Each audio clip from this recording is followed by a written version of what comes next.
ఓం శ్రీకృష్ణ పరబ్రహ్మణే నమః. మహాభారతం ఆదిపర్వం. గ్రంథారంభం. మహిమ. నారాయణం నమస్కృత్య నరం చైవ నరోత్తమం దేవీం సరస్వతీం వ్యాసం తతో జయముదీరయేత్. నరుల మనసులే నివాస స్థానమైన నారాయణునికి, నరోత్తమునికి, సరస్వతీదేవికి, వ్యాస మహర్షికి నమస్కరించి శ్రీ మహాభారతమును చెప్పుచున్నాను. పూర్వము ఒకప్పుడు కులపతి అయిన శౌనకుడు నైమిషారణ్యములో 12 వార్షిక యాగము 12 ఏళ్ల పాటు చేసే యజ్ఞం చేస్తున్నాడు. అచ్చట వ్రతదీక్షాపరులైన బ్రహ్మర్షులు సుఖాసీనులై ఉన్నారు. వారి దగ్గరకు రోమహర్షుని పుత్రుడైన ఉగ్రశ్రవుడనే పౌరాణికుడు వినయముతో వచ్చాడు. నైమిషారణ్య వాసులంతా ఆ ఉగ్రశ్రవుని నుండి చిత్రకథలు వినటానికి అతని చుట్టూ చేరారు. ఉగ్రశ్రవుడు ఆ మునులందరికీ నమస్కరించి, మీ తపస్సు నిర్విఘ్నంగా కొనసాగుతుందా అని అడిగాడు. వారంతా ఉగ్రశ్రవునికి స్వాగత సత్కారాలు చేసి కూర్చున్న తరువాత వారు వేసిన ఆసనం మీద ఉగ్రశ్రవుడు వినయముతో కూర్చున్నాడు. విశ్రాంతి తీసుకుంటున్న ఉగ్రశ్రవసుని చూసి ఒక ముని ప్రస్తావనాత్మకంగా ఇలా అడిగాడు: సూతపుత్ర, మీరు ఎక్కడి నుండి వస్తున్నారు? ఎక్కడెక్కడ ఎంతెంత కాలం ఉన్నారు? వివరంగా చెప్పండి. ఇలా అడిగిన మునితో మహర్షులతో నిండిన ఆ సభలో రౌమహర్షిని వచన రచన చతురుడై ఇలా అన్నాడు: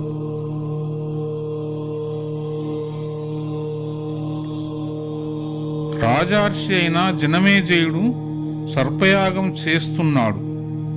వ్యాసమహర్షి చెప్పిన వివిధ కథలను వైశంపాయనుడు అక్కడ చెప్పాడు. ఆ కథలన్నీ పుణ్యప్రదాలు, మహాభారతానికి సంబంధించినవి. విచిత్రమైన అర్థాలున్నవి. వాటిని విని ఇక్కడకు వచ్చాను. చాలా పుణ్యతీర్థాలు తిరిగి విప్రసేవితమైన చమంత పంచకం అనే పుణ్యప్రదేశానికి వెళ్ళాను. పూర్వం అక్కడే కురుపాండవులు మహారాజులందరూ యుద్ధము జరిగింది. అక్కడ నుండి మీ దగ్గరకు వచ్చాను. మీరంతా పెద్దలు, బ్రహ్మభూతులని నా అభిప్రాయం. ఈ యజ్ఞములో మీరు సూర్యుని వలె, అగ్నిహోత్రుని వలె ప్రకాశిస్తున్నారు. విప్రులారా, మీరంతా స్నానం చేసి శుచులై జపము చేసుకొని అగ్ని కార్యాలు తీర్చుకొని స్వస్థ మనస్సుతో కూర్చున్నవారు. మీకు నేనేమి వినిపించాలి? మహాత్ములైన రాజుల చరిత్రలు, మహర్షుల చరిత్రలు, ధర్మార్థాలతో కూడినవి పుణ్య పురాణ కథలు చెప్పుదునా అనగానే ఋషులు ఇలా అన్నారు: కృష్ణద్వైపాయన మహర్షి చెప్పిన భారతం అనే ఇతిహాసం వినాలనుకుంటున్నాము. పూర్వం దాన్ని దేవతలు, బ్రహ్మర్షులు విని పూజించారట. అది విచిత్రమైన పద విన్యాసాలతో కూడిన ఉత్తమ కథయట. సూక్ష్మార్థాలతోనూ న్యాయాలతోనూ కూడినది. వేదార్థాలతోనూ నిండినది. పుణ్యప్రదం, గ్రంథార్థాలతో కూడినది. సంస్కారయుతమైన వాగ్విశేషాలతో, అనేక శాస్త్ర విశేషాలతో నిండినది. జనమేజయుని యాగములో ఆ భారతాన్ని వ్యాసమహర్షి ఆజ్ఞతో శిష్యుడైన వైశంపాయనుడు విధియుక్తంగా చెప్పాడట. అలా చతుర్వేద విశేషాలతో వ్యాసమహర్షి మహా అద్భుతంగా వ్రాయగా పుణ్యప్రదమై పాప భయాలను పోగొట్టే ఆ భారత సంహితను వినాలని కోరుతున్నాము. వెంటనే ఉగ్రశ్రవుడు ఇలా అన్నాడు: ఆదిపురుషునకు నమస్కారం. ఆ ఆదిపురుషుడే సర్వేశ్వరుడు. యజ్ఞాలలో ఆయనను గురించియే హోమం చేస్తారు, ఆయననే ఆహ్వానం చేస్తారు. సత్యస్వరూపుడు అతడు, ఏకాక్షర స్వరూపమైన బ్రహ్మ అతడే. వ్యక్తావ్యక్త రూపుడు, సనాతనుడు, సత్తు అసత్తుల రూపమై వీనికి మించిన వాడై స్థూల సూక్ష్మ జగత్తులను అతడే సృష్టిస్తాడు. చాలా పూర్వుడు, తరగనివాడు, శుభప్రదుడైన శుభరూపుడు, అంతట వ్యాపించి ఉండేవాడు. శ్రేష్ఠుడు, దోషరహితుడు, శుచి అయి ఇంద్రియాలను అదుపు చేసేవాడు, చరాచర ప్రపంచానికి గురువు. ఆ శ్రీహరికి నమస్కరించి వ్యాసమహర్షి మనసు నుండి ఉద్భవించిన శ్రీ మహాభారతాన్ని మీకు చెబుతాను అని రౌమహర్షిని మరలా ఇలా ఆరంభించాడు. ఈ ఇతిహాసాన్ని ఈ భూమిపై చాలామంది కవులు పూర్వం చెప్పారు. ఇప్పుడు కొంతమంది చెబుతున్నారు, ఇంకా చాలామంది ముందు చెబుతారు. 3 లోకాల్లోనూ ఉన్న విజ్ఞానమంతా ఇందులో ప్రతిష్ఠితమై ఉంది. దీన్ని త్రివర్ణాల వారు విస్తార రూపంగాను సంక్షేప రూపంగాను చెప్పుకుంటారు. ఈ మహాభారతం శుభ శబ్దాలతో అలంకృతమైంది. దివ్య మానుష సంకేతాలతో, ఆచారాలతో నిండి ఉంది. అనుష్టుప్పు మొదలైన ఛందస్సులతో, వృత్తాలతో విద్వాంసులకు ప్రీతిని కలిగిస్తూ ఉంటుంది. వ్యాసమహర్షి హిమవత్ పర్వత పాదములో ఉన్న ఒక గుహలో దర్భాసనం మీద కూర్చున్నాడు. స్నానాధికంతో శరీరాన్ని పరిశుద్ధి చేసుకుని కూర్చున్నాడు. నియమంతో శాంతాత్ముడై తపోనిష్టలో ధర్మదృష్టితో భారత ఇతిహాసం యొక్క గమనం అంతా చూశాడు. యోగములో ప్రవేశించి జ్ఞానంతో చివరిదాకా చూశాడు. సృష్టికి పూర్వం ఇదంతా చీకటితో నిండిపోయి ఉంది, వెలుగు లేదు. ఆ సమయంలో ఒక పెద్ద అండం ఉద్భవించింది. అది ప్రజల దృష్టికి తరగని బీజమైంది. యుగాదికి ఆ దివ్యమైన అండమే కారణమైంది. దానిలోనే సత్యస్వరూపము, జ్యోతిరూపము, సనాతనము అయిన బ్రహ్మ అంతర్యామి రూపంగా ప్రవేశించింది. ఆ బ్రహ్మము అద్భుతమైనది, భావింప శక్యము కానిది, అంతటా సమత్వం పొందినది, అవ్యక్తము, సూక్ష్మము, కారణరూపము అయినది, సదాత్మకము అయినది. దాని నుండియే హిరణ్య గర్భుడు పుట్టాడు. అతడు ప్రథమ దేహధారి, ప్రజాపాలకుడైన ప్రభువు. తరువాత త్రిగుణ ప్రధానులైన బ్రహ్మ, విష్ణు, రుద్రులు ఉద్భవించారు. తరువాత బ్రహ్మ యొక్క సృష్టి కార్యం కోసం మనువు, ప్రజాపతి, పరమేష్టి, ప్రచేతసుడు, దక్షుడు, దక్షపుత్రులు 7 పుట్టారు. ఆ తరువాత 21 మంది ప్రజాపతులు పుట్టారు. ఋషులందరికీ తెలిసిన అప్రమేయుడైన పురుషుడు విశ్వదేవుడు, ఆదిత్యులు, వసువులు, అశ్వినీ దేవతలు పుట్టారు. యక్షులు, సాధ్యులు, పిశాచులు, గుహ్యకులు, పితృదేవతలు, శిష్టులై విద్వాంసులైన బ్రహ్మర్షి సత్తములు పుట్టారు. సర్వ లక్షణ లక్షితులైన ఎంతోమంది రాజర్షులు ఉద్భవించారు. నీరు, ఆకాశము, భూమి, వాయువు, అంతరిక్షము, దిక్కులు ఉద్భవించాయి. సంవత్సరాలు, ఋతువులు, మాసాలు, పక్షాలు, దివారాత్రాలు క్రమంగా లోకసాక్షికాలైన అన్నీ ఉద్భవించాయి. పూర్వం ఉండి ఇప్పుడు కనపడే స్థావర జంగమాత్మకమైన జగత్తు అంతా యుగాంతములో మళ్ళీ లీనమైపోతుంది.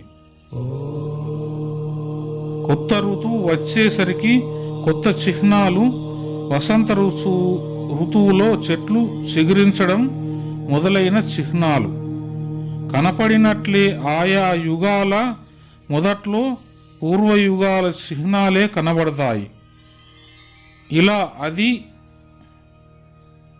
ఇలా ఆది అంతము లేకుండా ప్రాణులన్నిటి సంహారానికి కారణమవుతూ ఆది అంతము లేని లోకచక్రం ప్రవర్తిస్తూ ఉంటుంది. ఇలా దేవతల సృష్టి 33,000 అని, 3300 అని, 33 అని సంక్షేప లక్షణంగా చెప్పబడుతుంది. దివహ పుత్రుడు బృహద్బానుడు, చక్షుడు, ఆత్మవిభావసుడు, సవిత, రుచీకుడు,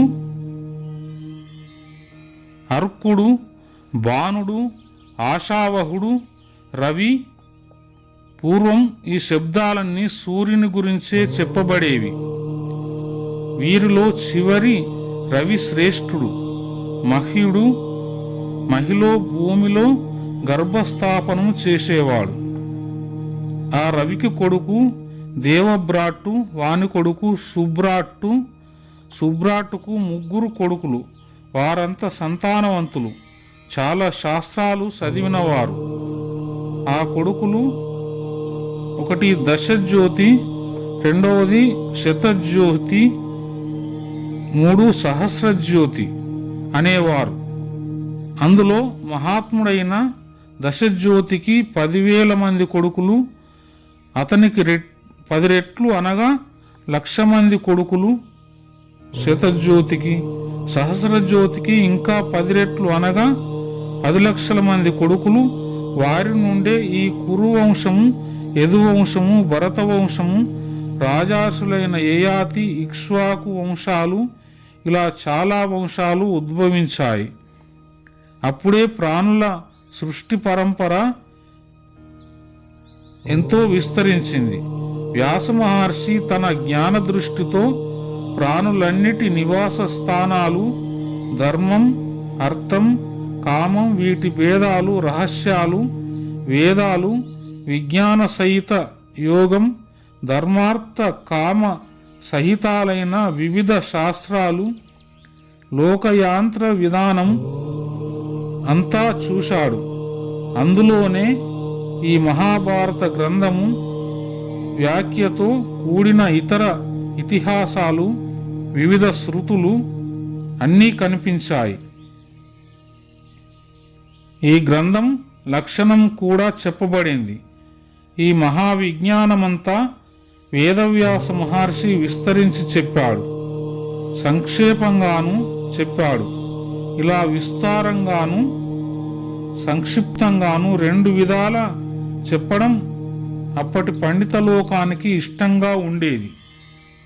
కొంతమంది విప్రులు ఈ శ్రీ మహాభారతాన్ని మనువు దగ్గర నుండి చదివేవారు. మరికొందరు ఆస్తిక చరితం దగ్గర నుండి చదివేవారు. ఇంకా కొందరు ఉపరిచర వస్తువు కథ నుండి చక్కగా పఠించేవారు. ఈ భారత సంహితలోని వివిధ విజ్ఞానం అంతా ధీమంతులు అనేక విధాల వెలుగులోకి తెచ్చేవారు. కొంతమంది నేర్పుగా వ్యాఖ్యానం చేసేవారు. కొంతమంది శ్లోకాలను కంఠస్థం చేసి చెప్పేవారు. తపస్సు చేతను బ్రహ్మచర్యం చేతను సనాతనమైన వేదాన్ని వింగడించి వ్యాసం చేసి సాత్యవతేయుడు పుణ్యప్రదమైన ఈ ఇతిహాసాన్ని చేశాడు. పరాశరుని కొడుకైన వ్యాసమహర్షి దీక్ష వహించి ఉత్తమమైన ఈ భారత కథను చెప్పాక దీన్ని శిష్యులకు ఎలా బోధించాలి అని ఆలోచించాడు. వ్యాసమహర్షి మనసు తెలుసుకుని లోకగురువైన బ్రహ్మదేవుడు వ్యాసునికి లోకానికంతకు ప్రీతి హితము చేకూర్చాలని స్వయంగా అక్కడకు వచ్చాడు. ప్రత్యక్షమైన బ్రహ్మను చూసి ఆశ్చర్యముతో అంజలి ఘటించాడు. వ్యాసమహర్షి వెంటనే మునులందరితో కలిసి పితామహునికి ఆసనం కల్పించాడు. ఆ ఉత్తమాసనం మీద కూర్చున్నాడు హిరణ్యగర్భుడు. అతనికి ప్రదక్షిణ చేసి సమీపములో కూర్చున్నాడు. వ్యాసమహర్షి పరమేష్ఠి అయిన బ్రహ్మ వ్యాసమహర్షిని అనుమతించాక సంతోషముతో ఆయనకు దగ్గరగా కూర్చున్నాడు వ్యాసుడు. అప్పుడు మహాతేజస్వి అయిన వ్యాసమహర్షి బ్రహ్మదేవునితో ఇలా అన్నాడు: మహాత్మా, పరమ పూజ్యమైన ఈ కావ్యం నా చేత రచింపబడింది. పితామహ, ఇందులో వేద రహస్యము, వేదాంగాల ఉపనిషత్తుల సారము విస్తారంగా స్థాపింపబడి ఉన్నాయి. ఇతిహాస పురాణాల సారమంతా ఈ కావ్యంలో ప్రతిష్ఠింపబడింది. 3 కాలాలకు సంబంధించిన విశేషాలన్నీ ఉన్నాయి. ఇందులో జరామరణాలు, భయాలు, వ్యాధులు, వీని సత్యాసత్య నిత్యానిత్య నిశ్చయాలు, వివిధ ధర్మాలు, ఆశ్రమాలు, వీని లక్షణాలు చెప్పబడినవి. 4 వర్ణాల విధానం, పురాణాలన్నింటినీ సారమంతా చెప్పబడింది. తపస్సు యొక్క, బ్రహ్మచర్యం యొక్క విధానమంతా చెప్పబడింది. భూమి, సూర్యచంద్రులు, గ్రహాలు, నక్షత్రాలు, తారలు, వీటి ప్రమాణాలు, యుగ ప్రమాణాలు చెప్పబడినవి. ఋగ్వేదం, యజుర్వేదం, సామవేదం, అథర్వణవేదం, ఆధ్యాత్మ విద్య అన్నీ చెప్పబడినవి. న్యాయం, శిక్ష, చికిత్స, దానం, పాశుపతం చెప్పబడ్డాయి. దివ్య మానవ జన్మల కారణాలు వివరించబడినవి. పుణ్యతీర్థాలు, ప్రదేశాలు, నదులు, పర్వతాలు, అరణ్యాలు, సముద్రాలు, వీని వర్ణనలు ఉన్నాయి. దివ్య నగరాలు, దుర్గాలు మొదలైన వాని నిర్మాణాలు, యుద్ధ కౌశలాలు, వీని వర్ణనలు ఉన్నాయి. వేర్వేరు భాషల, జాతుల విశేషాలున్నాయి. లోక వ్యవహార క్రమాలన్నీ ఉన్నాయి. లోకములో ఉపకరించే సర్వ వస్తు వర్ణనలు ప్రసాదింపబడినవి. కానీ దీన్ని వ్రాయటానికి తగిన లేఖకుడు మాత్రం ఈ భూమి మీద కనపడట్లేదు. వ్యాసుని ఈ మాటలు విని బ్రహ్మ ఇలా అన్నాడు: మహర్షి, నీకు గుప్తమైన జ్ఞానమంతా తెలుసును. తపో విశిష్టుడవు, మునులకందరికంటే విశిష్టుడవు.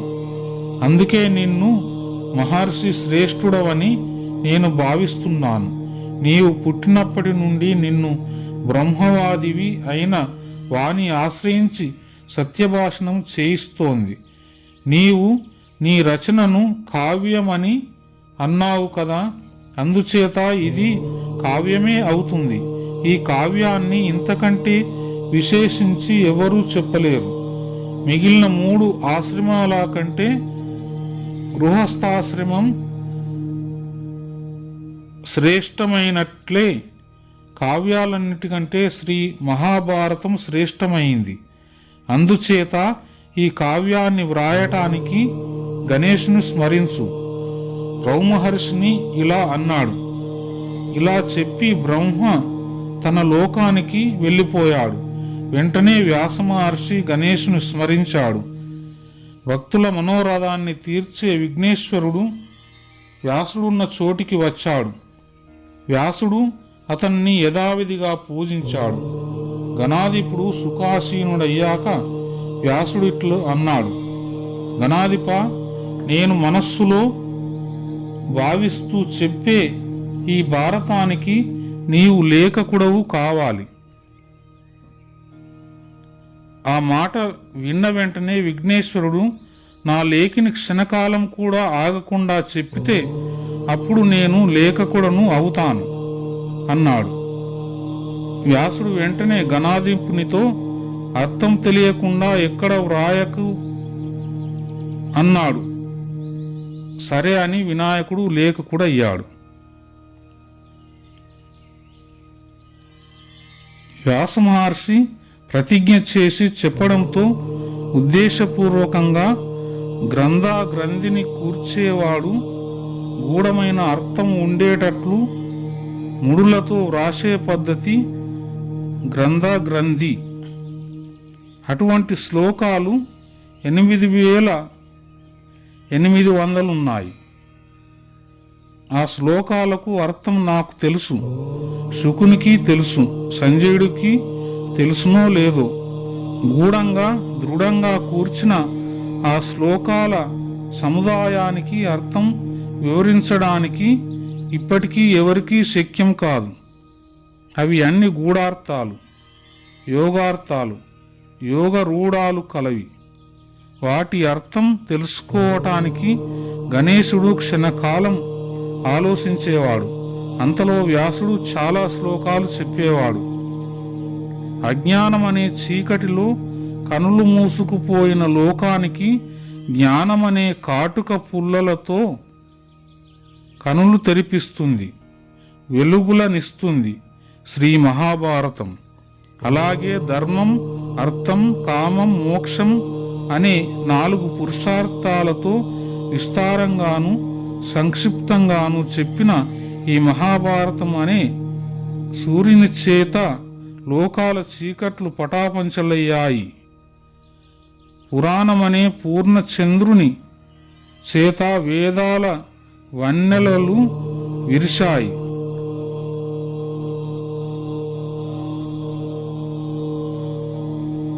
వేదాల వెన్నెలలు విరిశాయి. దానితో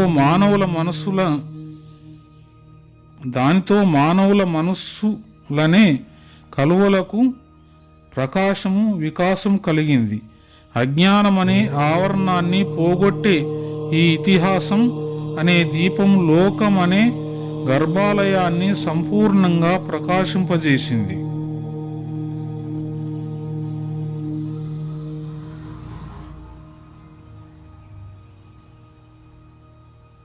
ఈ మహాభారతం అనే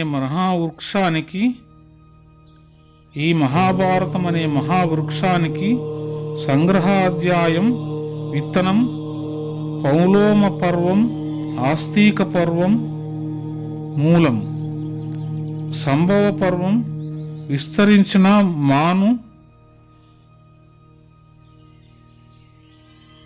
సభాపర్వం, అరణ్య పర్వం, పక్షులుండే తొర్ర, అరణీ పర్వం, అందమైన రూపం, విరాటోద్యోగ పర్వాలు ఈ చెట్టుకు సారభూతమైనవి. భీష్మ పర్వం అనేది పెద్ద కొమ్మ, ద్రోణ పర్వం ఆకుల గుబురు, కర్ణ పర్వం తెల్లని పుష్పాలు, శల్య పర్వం వాని సువాసనలు, స్త్రీ పర్వం, ఐహిక పర్వం అనేవి చెట్టు నీడలు, శాంతి పర్వం గొప్ప ఫలం, మహాఫలం మోక్షం, అశ్వమేధ పర్వం అమృతరసం, ఆశ్రమవాస పర్వం స్థిరమైన ఆశ్రయం, మౌసల పర్వం సంక్షిప్త వేదం. అది శిష్టులైన ద్విజులచే సేవింపబడుతుంది. ప్రాణులన్నిటికీ మేఘం జీవన ప్రదాత. అలాగే మహాకవులందరికీ ఈ భారత మహావృక్షం ప్రధాన ఆశ్రయం అవుతుంది. ఉగ్రశ్రవసుడు చెబుతున్నాడు, ఆ వృక్షాన్ని గురించి చెప్తాను. దానికి ఎల్లప్పుడూ పూలు, పండ్లు ఉదయిస్తూ ఉంటాయి. ఆ ఫలాల రసం చాలా ఆస్వాదయోగ్యంగా ఉంటుంది, శుచి అయినది. ఆ వృక్షాన్ని అమరులు కూడా నరకలేరు. తల్లి అయిన సత్యవతి ఆజ్ఞతోనూ, ధీమంతుడైన భీష్ముని ఆజ్ఞతోనూ, ధర్మాత్ముడైన వ్యాసుడు విచిత్రవీర్యుని క్షేత్రాలలో 3 అగ్నుల వలె 3 పుత్రులను కలిగించాడు. వారు ధృతరాష్ట్రుడు, పాండుడు, విదురుడు. తరువాత వ్యాసుడు మళ్ళీ తపస్సు చేసుకోవడానికి ఆశ్రమానికి వెళ్ళిపోయాడు. పెద్దవాళ్ళైన పరమగతిని పొందాక ఈ లోకంలో మహర్షి భారతం చెప్పాడు. జనమేజయుడు బ్రాహ్మణులు అడిగితే వేదవ్యాస మహర్షి తన సమీపమందున్న శిష్యుడు వైశంపాయనుని భారతం చెప్పమని ఆదేశించాడు. ఆ వైశంపాయనుడు యజ్ఞములో సదస్సులు మళ్ళీ మళ్ళీ అడిగితే యజ్ఞ కర్మల మధ్యలో భారతం వినిపించాడు. కురువంశం విస్తరించడం, గాంధారి యొక్క ధర్మశీలం, విదురుని ప్రజ్ఞ, కుంతీదేవి ధైర్యం, వీని అన్నిటినీ వ్యాసమహర్షి భారతంలో చెప్పాడు.